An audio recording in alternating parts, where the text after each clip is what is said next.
nggak usah takut. Apa itu katanya apa? Membahayakan apa itu deforestation, ya kan? Namanya kelapa sawit ya pohon, ya kan? Ucapan Pak Prabowo bahwa tidak perlu takut dengan deforestasi itu juga artinya menghina kecerdasan dari mereka yang merupakan pekerja lingkungan. Habis itu kita jadi Venesia, tenggelam lah ini pulau, Pak. Aduh, gimana ini, Pak? Coba teman-teman yang ahli di bidangnya tolong speak up. Ini kalau ditelan mentah-mentah kan cuma daun dan pohon, mati loh, amsyong cilohe. Bos. Kacau. Hutan adalah ekosistem yang sangat kompleks dan penopang keseimbangan bumi. Menyamakan kebun sawit dengan hutan adalah simplifikasi bahaya yang hanya menguntungkan segelintir pihak yang ingin mengeksploitasi sumber daya alam.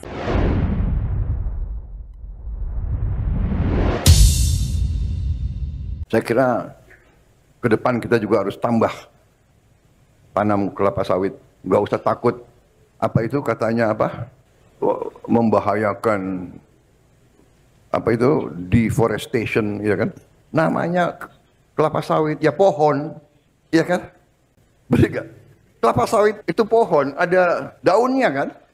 Dia menyerap karbon dioksida. Dari mana kok kita dituduh, ya kan? Tetapi juga harus diterima kritik dari masyarakat pro lingkungan hidup. Bahwa ucapan Pak Prabowo bahwa tidak perlu takut dengan deforestasi itu juga artinya menghina kecerdasan dari mereka yang merupakan pekerja lingkungan. Dan sistem internasional justru sedang diaktifkan untuk melindungi para pekerja lingkungan ini. Jadi kelihatannya Pak Prabowo juga berupaya mungkin untuk menerangkan, tetapi dia mendapat info segala macam yang tidak datang dari keutuhan berpikir itu. Jadi sekali lagi membuka lahan itu nggak ada soal, tetapi impact pada deforestasi itu pasti terjadi. Dan kalau Pak Prabowo mengatakan nggak apa-apa terjadi deforestasi, artinya silahkan rambah hutan, kan itu masalahnya itu. Dan sistem internasional pasti akan bereaksi itu. Jadi kelihatannya upaya kita untuk membaca arah pemerintah ini justru dibatalkan oleh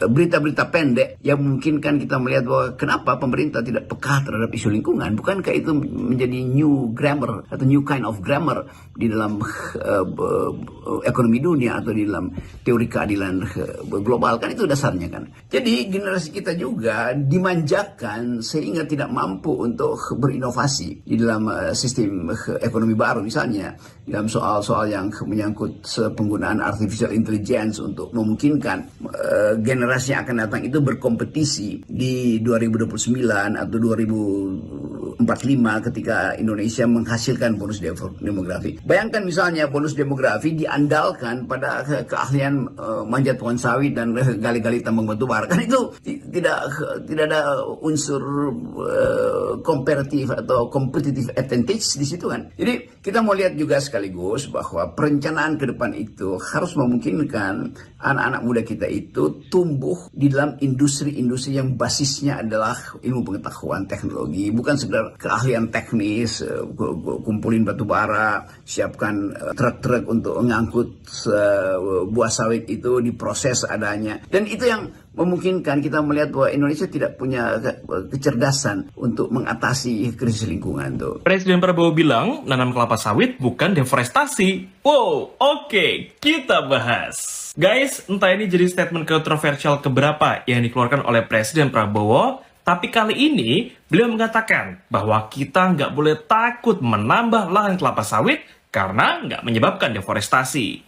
Alasannya sih karena kelapa sawit itu pohon yang punya daun, guys. Awalnya ya, saya kira ini tuh dagelan beliau aja, karena sekelas anak SMA pun pasti tahu apa itu deforestasi. Ternyata serius, guys.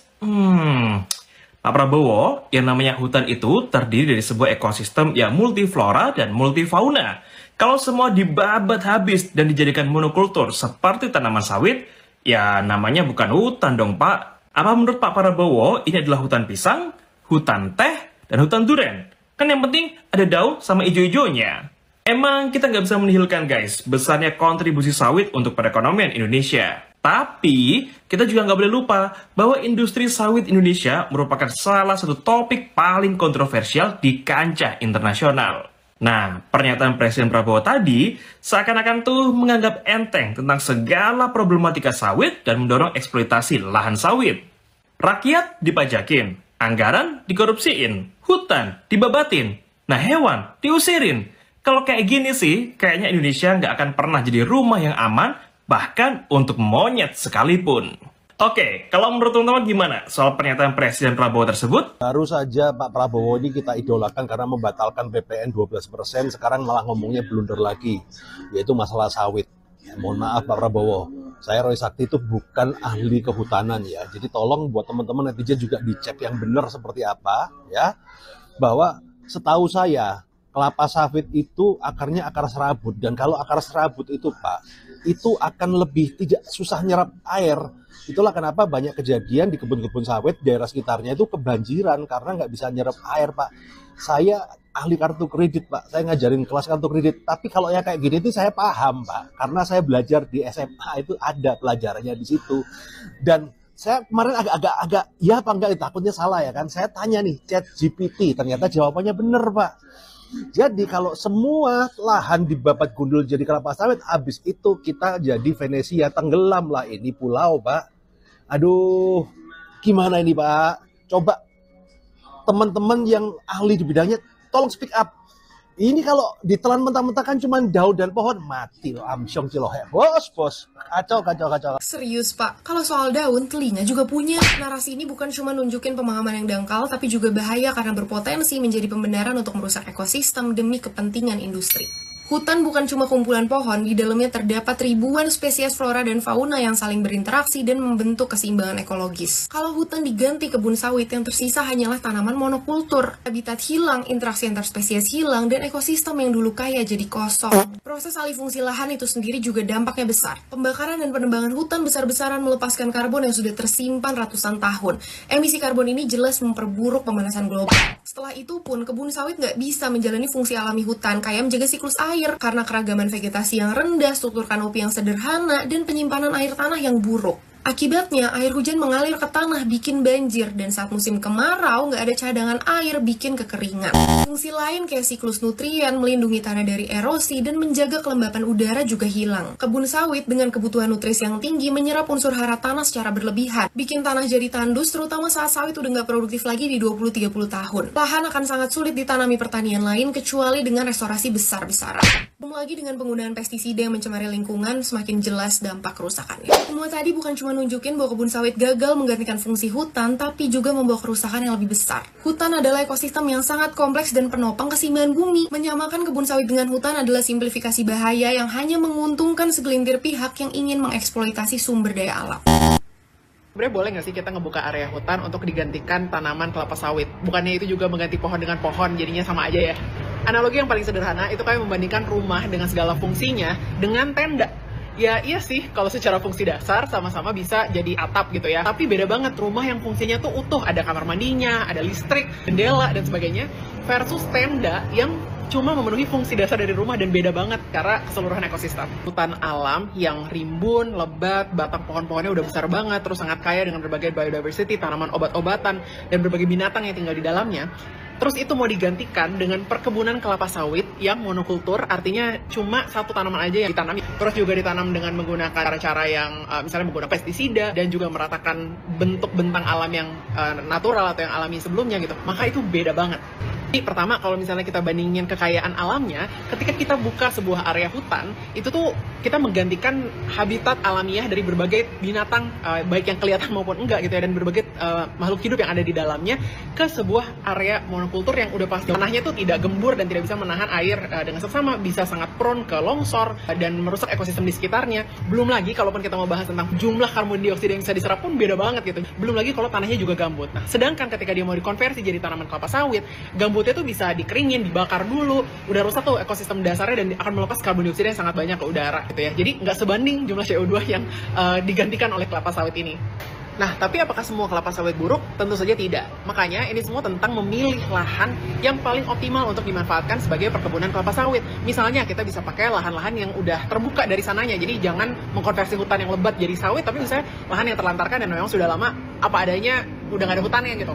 Tantangannya di Indonesia karena masalah tata kelola ruang dan lahan itu sangat kompleks. Seringkali perusahaan prefer untuk mengambil lahan-lahan yang masih berhutan dan lebih mudah mendapatkan perizinan untuk membersihkan lahan hutan, lebih murah juga bahkan dibandingkan kalau mereka harus menggunakan lahan yang sudah perhutan lagi tapi membutuhkan proses perizinan yang lebih sulit. Nah, ini ironis banget tapi bukan berarti mustahil dilakukan. Beberapa waktu lalu, lembaga riset ekonomi lingkungan bernama WRI atau World Resources Institute sebenarnya sempat bikin paper yang ngebahas tentang bagaimana sih proses legal yang memungkinkan land swap atau pertukaran lahan dari misalnya wilayah yang secara legal diadministrasikan sebagai kawasan hutan tapi sudah tidak berhutan untuk bisa ditukar dengan lahan yang statusnya area penggunaan lain tapi justru memiliki tutupan pohon yang seperti hutan. Sekali lagi ini bukan hal yang hitam putih, sawit bisa jadi baik untuk Indonesia. Dia juga adalah salah satu tanaman minyak sayuran yang paling efisien jika dibandingkan dengan sunflower atau jenis-jenis minyak tanaman lain. Cuma ini tentang trade-off-nya. Kita tuh menanam kelapa sawit di atau dengan menggantikan hutan alami itu justru kita bisa memanfaatkan lahan yang memang terdegradasi atau tidak terpakai.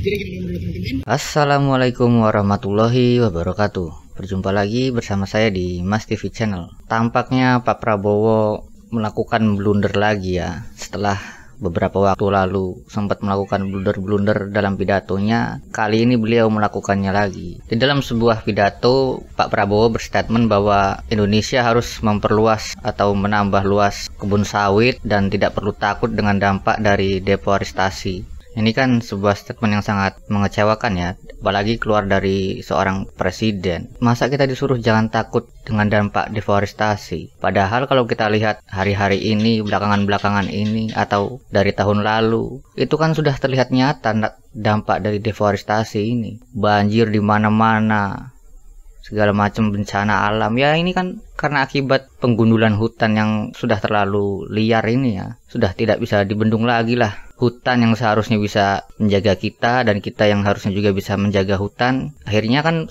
mulai saling merusak. Manusianya merusak hutan, hutannya akhirnya tidak bisa melindungi kita dari bencana alam. Kok bisa gitu, seorang presiden berstatement seperti ini? Apakah Pak Prabowo tidak melihat di Indonesia ini banyak yang sedang terdampak bencana banjir? Itu semua kan efek dari deforestasi. Ya mungkin kita juga paham ya, Pak Prabowo ingin memperluas perkebunan sawit ini mungkin ya karena untuk mencapai target ekonomi yang mencapai 8% itu. Tetapi ya harusnya tidak berstatement seperti itulah. Ada berbagai macam cara kok, nggak harus menambah atau memperluas perkebunan sawit untuk mencapai ekonomi 8% itu. Ada banyak cara lain. Apalagi sekarang ini kan ada yang istilahnya green economy ya. Itu kan yang membuat ekonomi bisa meningkat tetapi juga ramah lingkungan. Harusnya kita sebagai bangsa Indonesia yang mempunyai hutan luas fokus ke situ. Bagaimana caranya meningkatkan green economy. Ini malah mau merusak hutan dan berstatement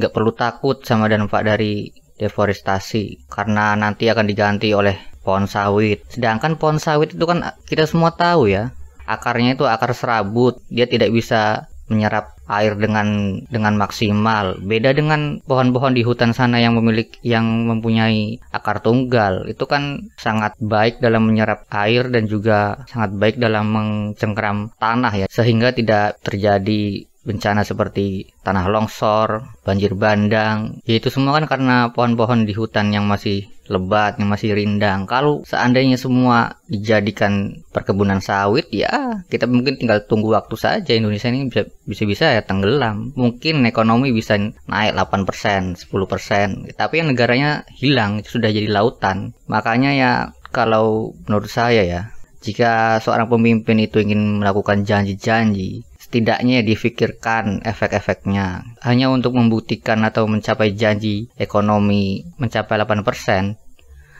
segala cara dilakukan, entah itu menggunduli hutan lah, menaikkan pajak lah, segala macam. Janganlah seperti itu. Ekonomi nggak nyampe 8, nyampe 7, nyampe 6 juga nggak apa-apa kok. Yang penting hutan masih bisa terjaga, pajak masih bisa dikendalikan. Buat apa ekonomi kita sampai 8 tapi dari Sabang sampai Merauke terkena bencana banjir dan tanah longsor karena gara-gara hutannya digunduli hanya untuk memperluas perkebunan sawit. Dan ya Pak Prabowo sebenarnya ya tidak perlu berbangga atau berbesar hati jika Eropa itu menolak sawit kita. Karena kan memang di luar negeri sana kan isu soal lingkungan itu sedang gencar-gencarnya. Bahkan dari beberapa sosial media itu saya mendengar jika ada sebuah produk atau sebuah barang yang dijual ke Eropa sana tetapi itu hasil dari kerusakan lingkungan, dengan sangat cepat mereka akan memboikot barang atau produk tersebut. Dan menurut saya ya sebaiknya Indonesia hati-hati saja, jangan sampai barang atau produk yang kita ekspor ke luar negeri itu semuanya diboikot gara-gara statement Pak Prabowo ini. Ini statement ini pasti didengarkan oleh semua negara-negara di luar negeri sana loh ini. Sebuah statement presiden kan bisa dianggap sebagai sebuah kebijakan. Dan ini akan berdampak kepada ya banyak hal lah. Dari kemarin mantan presiden kita dicap koruptor oleh badan internasional. Sekarang Pak Prabowo berstatement jangan takut dengan dampak deforestasi. Padahal kan deforestasi itu merusak lingkungan. Ini semakin lama mata dunia itu tertuju kepada kita, mengawasi kita. Karena makin kesini kok makin aneh Indonesia ini. Sudah elit-elitnya penuh dengan koruptor, penuh dengan rasa serakah dan merusak lingkungan. Ini kan sudah parah lah. Sudah tidak bisa tertolong lah. Dan bagaimana menurut pendapat kalian soal statement Pak Prabowo ini soal isu lingkungan yang ya membuat kita semakin pesimis lah. Silahkan tulis komentar kalian di kolom komentar. Wassalamualaikum warahmatullahi wabarakatuh.